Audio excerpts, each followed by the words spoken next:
Bonjour et bienvenue sur mon plan maths, l'application qui corrige vos exercices de mathématiques. Exercice. Le tableau présente les estimations des salaires mensuels dans leurs clubs respectifs des 11 titulaires de l'équipe de France en 2015. Donc là ici on a la liste des joueurs, donc Lloris, Evra, Varane jusqu'à Fekir, et les salaires mensuels en milliers d'euros. Donc là 442, c'est 442 000 euros. Pour un travail à temps plein, le montant mensuel du SMIC, salaire minimum interprofessionnel de croissance, est de 1457 euros et 52 cents. En combien d'années une personne rémunérée au SMIC aura-t-elle gagné autant d'argent qu'un joueur de l'équipe de France en une année? Justifiez la réponse. Donc on sait que le salaire mensuel multiplié par 12, ça va nous donner le salaire annuel. Dans une année il y a 12 mois, donc on multiplie le salaire mensuel par le nombre de mois.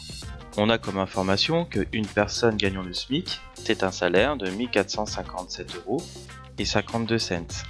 Donc si on multiplie par 12, ça va nous faire un salaire annuel. Donc un SMIC annuel qui est égal à 17 490 et 24 cents. Pour Hugo Lloris, il a un salaire mensuel de 442 000 euros, donc c'est 442 et je vais rajouter 3 zéros, multiplié par 12 pour avoir son salaire annuel, et on va diviser par le SMIC, donc 1457,52, donc ça c'est le SMIC mensuel, et on va multiplier par 12 afin d'obtenir le SMIC annuel, ce qu'on a fait juste au-dessus. On s'aperçoit qu'au numérateur il y a 12 et au dénominateur il y a 12, donc ça s'annule. Donc ça nous fait comme résultat 442 000 divisé par 1457,52.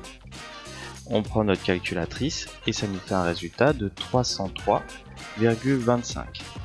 Donc ça c'est le nombre d'années qu'une personne doit travailler au SMIC pour avoir le salaire annuel, donc c'est-à-dire sur une année, de Hugo Lloris. Donc maintenant pour Evra, on va faire la même chose, donc c'est 590 000.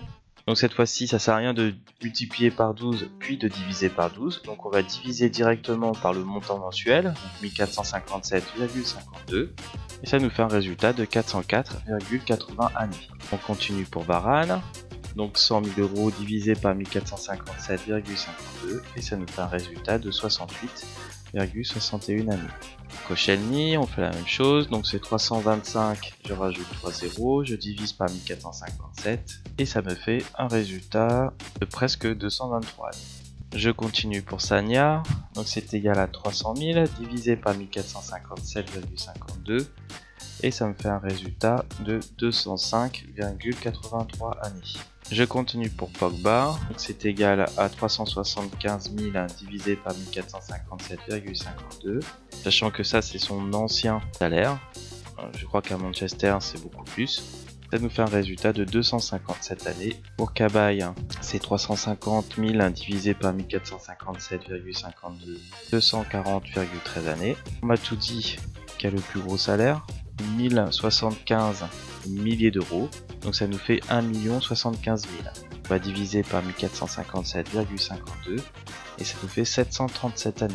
Pour Sissoko, qui a le plus petit salaire, donc c'est 83 000 divisé par 1457,52, c'est 56 ans.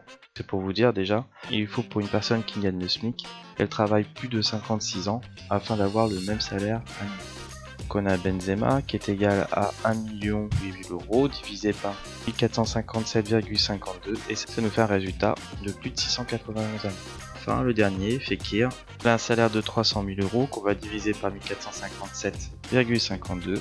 Donc une personne qui gagne le SMIC doit travailler plus de 205 ans pour obtenir le même salaire annuel.